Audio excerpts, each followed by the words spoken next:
Rise of the Ronin has an excellent photo mode, with some great features like frame-by-frame animation, character gaze direction, and of course a full 3-point lighting setup. It's a setup that is actually pretty straightforward to use, although there are a couple of things that behave differently to how you might expect. Here then is everything you need to know to make proper use of those lights while capturing photo mode shots in 19th century Japan.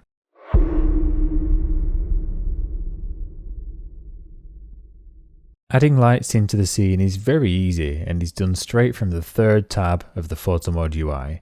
Simply choose light number 1, 2 or 3 and turn it on using the toggle switch. You should notice some additional light falling onto your character as well as the nearby surroundings from the newly activated light source. By default, each light is first placed directly above the character's head. This is obviously not where we want the lights to be all of the time, so to move them around, just enter the Adjust Position settings. The main photo mode UI will now disappear for a clearer view, and the selected light source is shown by a small orange sun icon. This can be freely moved around to reposition the light using the left stick to move it up, down, left and right, while the L2 and R2 triggers will bring the light closer to the camera or push it further away. It's worth noting that the lights can pass straight through solid objects in the game environment and will still show the icon through them, while the range of movement is also quite large. Much greater than that of the photo mode camera in fact, so it's actually easily possible to move a light off screen and out of view.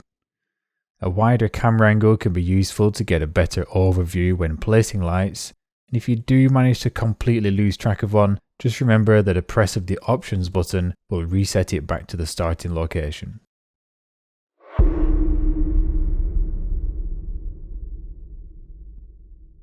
As always, the brightness of your additional light sources will greatly affect how well they illuminate the subject and ultimately the quality of your photography. If a light is too bright, it will easily overwhelm the details with blown out highlights, but if it's too dim, then you may struggle to see its effects at all. Thankfully, each of the 3 separate photo mode lights has its own brightness control to adjust their individual intensities. You can use this to create harsh lighting or a defined rim light, or something a little more delicate with a much dimmer one. One thing that you might notice while playing around with this setting is that the brightness also affects the distance that the light shines. The brighter they are, the further they shine, and vice versa. With no other control over the casting distance, it means that dimmer lights will need to be kept close by in order to be useful, while bright lights might need dialing down or repositioning a little just to avoid casting unwanted light onto other surfaces.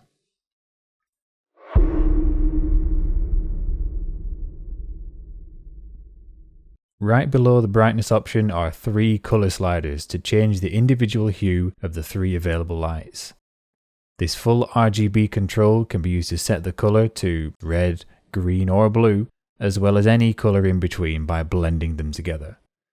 Setting all 3 values to the maximum of 255 will get it back to a plain white light, while values of 0 will give no light at all.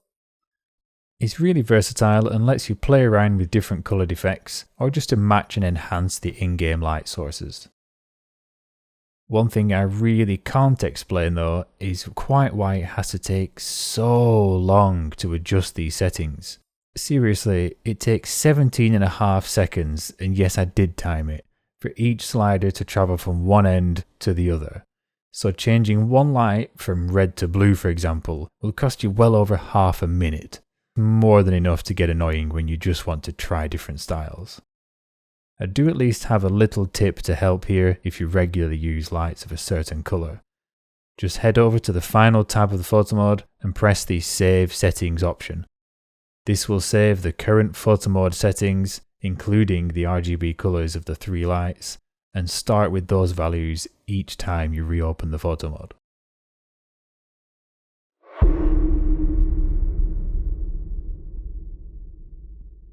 The lights in Rise of the Ronin's photo mode are very useful, obviously, though there are a couple of pretty major limitations that do hold them back.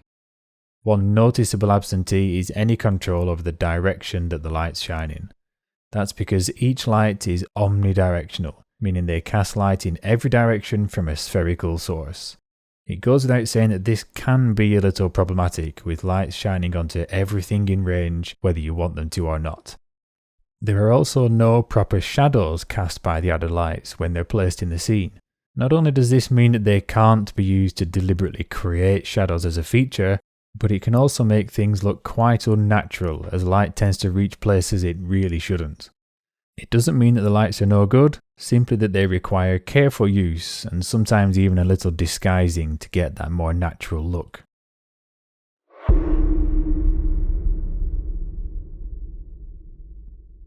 Despite those limitations, it is still possible to create a directional lighting effect.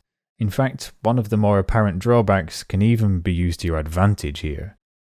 A typical 3-point setup for a portrait might use a relatively strong key light as the main source, a less powerful fill light to balance the opposing shadows, and a high intensity backlight to add a rim light effect around the subject. Doing this in an open space in Rise of the Ronin is no real problem.